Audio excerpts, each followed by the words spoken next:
ഏവർക്കും നമസ്കാരം. എക്സാം കോൺക്വസ്റ്റിൻ്റെ ഇന്നത്തെ എപ്പിസോഡിലേക്ക് എല്ലാവർക്കും സ്വാഗതം. സോ ഭരണഘടന അതിനകത്തുള്ള കമ്മിറ്റികളെ കുറിച്ചാണ് ഇന്നത്തെ എപ്പിസോഡിൽ നമ്മൾ പറയാൻ പോകുന്നത്. ഓക്കെ, നോക്കാം. ഭരണഘടനാ നിർമ്മാണ സഭയിലെ കമ്മിറ്റികളും തലവന്മാരും. സോ 22 കമ്മിറ്റികളാണ് നമ്മുടെ ഭരണഘടനാ നിർമ്മാണ സഭ അല്ലെങ്കിൽ കോൺസ്റ്റിറ്റ്യൂവൻ്റ് അസംബ്ലിയിൽ ഉണ്ടായിരുന്നത്. 22 കമ്മിറ്റീസ്. ജസ്റ്റ് ഒന്ന് നോട്ട് ഡൗൺ ചെയ്യണം. 22 കമ്മിറ്റികളാണ് ഉണ്ടായിരുന്നത്. സോ ഓരോ കമ്മിറ്റിയിലും ഓരോ തലവന്മാരായിരുന്നു. അത് ഏതൊക്കെയാണെന്ന് നോക്കാം. ഞാനിവിടെ പ്രസൻറ്റ് ചെയ്യാൻ ഉദ്ദേശിക്കുന്നത് ആദ്യം തലവന്മാർ പറഞ്ഞിട്ട് അവർ ലീഡ് ചെയ്തിരുന്ന കമ്മിറ്റികൾ ഏതൊക്കെയാണെന്നാണ് പറയുന്നത്. സോ നോക്കാം. ഡോക്ടർ രാജേന്ദ്ര പ്രസാദ്, അദ്ദേഹത്തിൻ്റെ നേതൃത്വത്തിൽ ഏതൊക്കെ കമ്മിറ്റികളാണ് ഉള്ളതെന്ന് നോക്കാം. Flag committee, steering committee, finance and staff committee, അതുപോലെ തന്നെ റൂൾസ് ഓഫ് പ്രൊസീജിയർ കമ്മിറ്റി. ഇത്രയും കമ്മിറ്റികളുടെ തലവനായിരുന്നു ഡോക്ടർ രാജേന്ദ്ര പ്രസാദ്. ഓക്കെ, അതിൽ സാധാരണ ഇമ്പോർട്ടൻ്റ് ആയിട്ട് ചോദിക്കുന്നതാണ് ഫ്ലാഗ് കമ്മിറ്റിയും സ്റ്റിയറിംഗ് കമ്മിറ്റിയും. അതൊന്ന് ജസ്റ്റ് ഓർത്തിരിക്കുക. സോ നമ്മുടെ ആദ്യത്തെ പ്രസിഡന്റ് കൂടിയായിരുന്നു ഡോക്ടർ രാജേന്ദ്ര പ്രസാദ്. അദ്ദേഹത്തിൻ്റെ പിക്കാണ് ഈ കാണിക്കുന്നത്. സോ അടുത്തത് സർദാർ വല്ലഭായ് പട്ടേൽ. അദ്ദേഹത്തിൻ്റെ കീഴിൽ ഏതൊക്കെ സഭകളുണ്ടായിരുന്നതെന്ന് നോക്കാം. നമ്മുടെ ഫണ്ടമെൻ്റൽ റൈറ്റ്സ് അല്ലെങ്കിൽ മൗലിക അവകാശങ്ങളെ കുറിച്ചുള്ള കമ്മിറ്റിയുടെ തലവനായിരുന്നു വല്ലഭായ് പട്ടേൽ. അതുപോലെ തന്നെ പ്രൊവിൻഷ്യൽ കോൺസ്റ്റിറ്റ്യൂഷൻ റൈറ്റ്സ് എന്നുള്ള ഒരു കമ്മിറ്റിയും അദ്ദേഹത്തിൻ്റെ കീഴിലായിരുന്നു.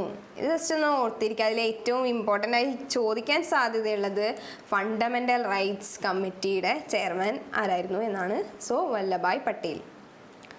ഓക്കെ, ഇനി അടുത്തത് നോക്കാം. GB മാവലങ്കർ. അദ്ദേഹം സാധാരണ നമ്മുടെ ഭരണഘടനാ നിർമ്മാണ സഭയുടെ പ്രവർത്തനങ്ങളെ വിലയിരുത്തുന്ന ഒരു കമ്മിറ്റിയുടെ തലവനായിരുന്നു GB മാവലങ്കർ. നമ്മുടെ സഭാ പ്രവർത്തനങ്ങൾ നല്ല രീതിയിലാണോ നടക്കുന്നത് എന്നുള്ളത് നോക്കിക്കാണുക, അതിനുള്ള കമ്മിറ്റിയുടെ തലവനായിരുന്നു. അടുത്തത് അല്ലാടി കൃഷ്ണസ്വാമി അയ്യർ. സോ നമ്മുടെ ഭരണഘടനയുടെ കരട് പരിശോധനയ്ക്കുള്ള പ്രത്യേക കമ്മിറ്റി, അതായത് സ്പെഷ്യൽ കമ്മിറ്റിയിലാണ് അദ്ദേഹം. So Alladi Krishnaswami Iyer to examine draft of constitution, അതിൻ്റെ തലവനായിരുന്നു അദ്ദേഹം. അതുപോലെ തന്നെ ക്രെഡൻഷ്യൽ കമ്മിറ്റിയുടെയും തലവനായിരുന്നു അല്ലാടി കൃഷ്ണസ്വാമി അയ്യർ. സോ ഇനി ഏറ്റവും ഇമ്പോർട്ടൻ്റ് ആയിട്ടുള്ളത് ഡോക്ടർ BR അംബേദ്കർ, അതായത് ഡ്രാഫ്റ്റിംഗ് കമ്മിറ്റിയുടെ ചെയർമാൻ ആയിരുന്നു അദ്ദേഹം. ഇനി നമ്മൾ JB കൃപലാനിയുടെ കാര്യമാണ് നോക്കുന്നത്. സാധാരണ എക്സാമിന് റിപ്പീറ്റഡ് ആയി ചോദിക്കുന്ന ഒരു ക്വസ്റ്റ്യൻ ആയിരുന്നു ഇത്. ഫണ്ടമെൻ്റൽ റൈറ്റ്സിൻ്റെ സബ് കമ്മിറ്റി ചെയർമാൻ ആരായിരുന്നു?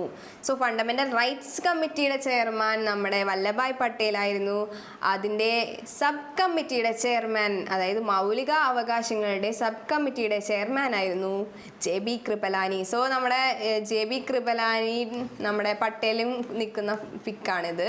ഇനി അടുത്തത് ഹൗസ് കമ്മിറ്റി കേട്ടോ. ഹൗസ് കമ്മിറ്റിയുടെ ചെയർമാൻ ആയിരുന്നു പട്ടാഭി സീതാരാമയ്യ. നമ്മുടെ ഇന്ത്യൻ നാഷണൽ കോൺഗ്രസിൻ്റെ ഒഫീഷ്യൽ ഹിസ്റ്റോറിയൻ എന്നറിയപ്പെടുന്ന വ്യക്തിയും നമ്മുടെ പട്ടാഭി സീതാരാമയ്യ ആയിരുന്നു കേട്ടോ. സോ അദ്ദേഹത്തെ ഓർത്തിരിക്കാൻ വേറൊരു ഫാക്റ്റും കൂടി ഉണ്ട്. നമ്മുടെ ഇന്ത്യൻ നാഷണൽ കോൺഗ്രസ്സിൽ ആദ്യം എലക്ഷൻ നടന്നപ്പോൾ നമ്മുടെ സുഭാഷ് ചന്ദ്രബോസിൻ്റെ അഗെയിൻസ്റ്റ് ആയിട്ട് മത്സരിച്ച വ്യക്തിയായിരുന്നു പ്രസിഡന്റ് സ്ഥാനത്തേക്ക് കേട്ടോ. ഗാന്ധിജിയാണ് അദ്ദേഹത്തെ നോമിനേറ്റ് ചെയ്തിരുന്നത്.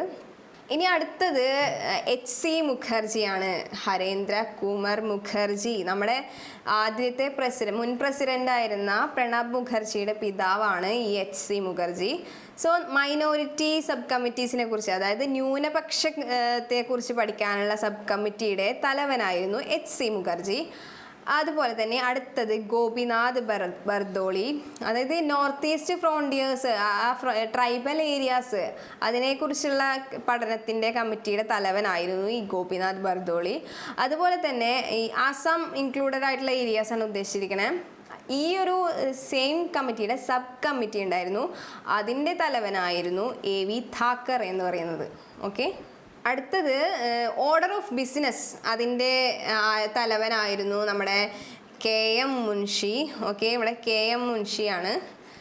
അദ്ദേഹത്തിൻ്റെ പിക്കാണ് ഇവിടെ കൊടുത്തിരിക്കുന്നത്. KM Munshi. Order of business അദ്ദേഹത്തിൻ്റെ അണ്ടറിലായിരുന്നു.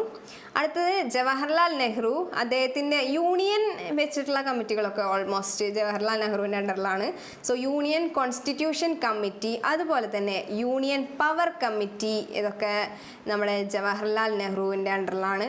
അതുപോലെ ലാംഗ്വേജ് കമ്മിറ്റി, ഭാഷാ കമ്മിറ്റി മൂർത്തി സത്യനാരായണൻ്റെ നേതൃത്വത്തിലായിരുന്നു. സോ ഇത്രയൊക്കെയാണ് സാധാരണ ഇമ്പോർട്ടൻ്റ് ആയിട്ട് കണ്ടുവരുന്ന കമ്മിറ്റികൾ. മൊത്തം ഞാൻ പറഞ്ഞു 22 കമ്മിറ്റികളാണ് ഉള്ളത്. സോ ഇതൊന്ന് എല്ലാവരും ഒന്ന് ജസ്റ്റ് ഓർത്ത് വെച്ചിരിക്കുക. വലിയ ഇമ്പോർട്ടൻ്റ് ആയി ചോദിക്കലില്ല. മിക്കതും റിപ്പീറ്റഡ് ക്വസ്റ്റ്യൻ ആയിട്ട് സബ് കമ്മിറ്റി, ഫണ്ടമെൻ്റൽ റൈറ്റ്സിൻ്റെ സബ് കമ്മിറ്റിയുടെ കാര്യമാണ് ചോദിക്കാറ്. സോ അതൊക്കെ ഒന്ന് റിവൈസ് ചെയ്യുക. സോ ഇനിയും ഭരണഘടനയുടെ ഇമ്പോർട്ടൻ്റ് ആയിട്ടുള്ള കാര്യങ്ങൾ വരും ക്ലാസ്സുകളിൽ നമ്മൾ പറയുന്നതായിരിക്കും. സോ അതുവരേക്കും എല്ലാവരും ചാനൽ കാണുക, സപ്പോർട്ട് ചെയ്യുക. Thank you.